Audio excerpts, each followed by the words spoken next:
તો લાંબા સમયથી અટકેલી ગુજરાત ભાજપ પ્રદેશ સંગઠનના હોદ્દેદારોને વિવિધ મોરચાના પ્રમુખોની જાહેરાત થઈ છે। સંગઠનમાં પ્રદેશ ઉપાધ્યક્ષ, પ્રદેશ મહામંત્રી, પ્રદેશ મંત્રી, પ્રદેશ કોષાધ્યક્ષ, પ્રદેશ મુખ્ય પ્રવક્તા, પ્રદેશ મીડિયા ઇન્ચાર્જ અને પ્રદેશ મોરચાના પ્રમુખ સહિતની નવી નિમણૂકો થઈ છે। અનિરુદ્ધ દવે, પ્રશાંત કોરાટ, અજય બ્રહ્મભટ્ટ, હિતેન્દ્રસિંહ ચૌહાણને મહામંત્રી બનાવાયા છે, તો જયદ્રથસિંહ પરમાર, રમેશ ધડુક, ભરત પંડ્યા, રાજેશ ચુડાસમા, નટુજી ઠાકોર, गीता राठवा, गौतम गेडिया, अरविंद पटेल, रसिक प्रजापति, जंखना पटेल ने उपप्रमुख बनावाया है।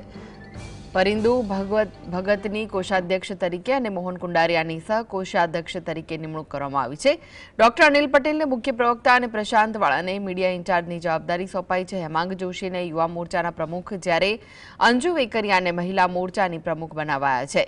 आ तरफ हिरेन हिरपरा ने किसान मोर्चाना प्रमुख बनावाया है। तो आ विशेष વધુ માહિતી માટે જોડાઈ ગયા છે સંવાદદાતા જતીન। જતીન, ભાજપનું સંગઠન જાહેર થયું છે, શું વિગતો છે?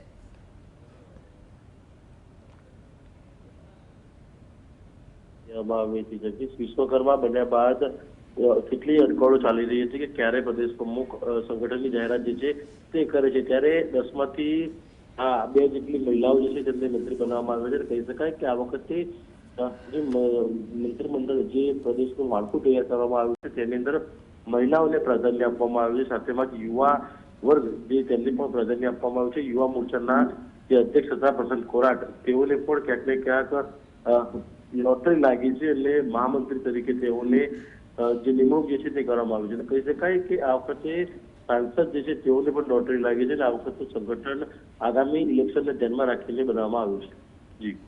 જી જી, આભાર જતીન માહિતી આપવા માટે।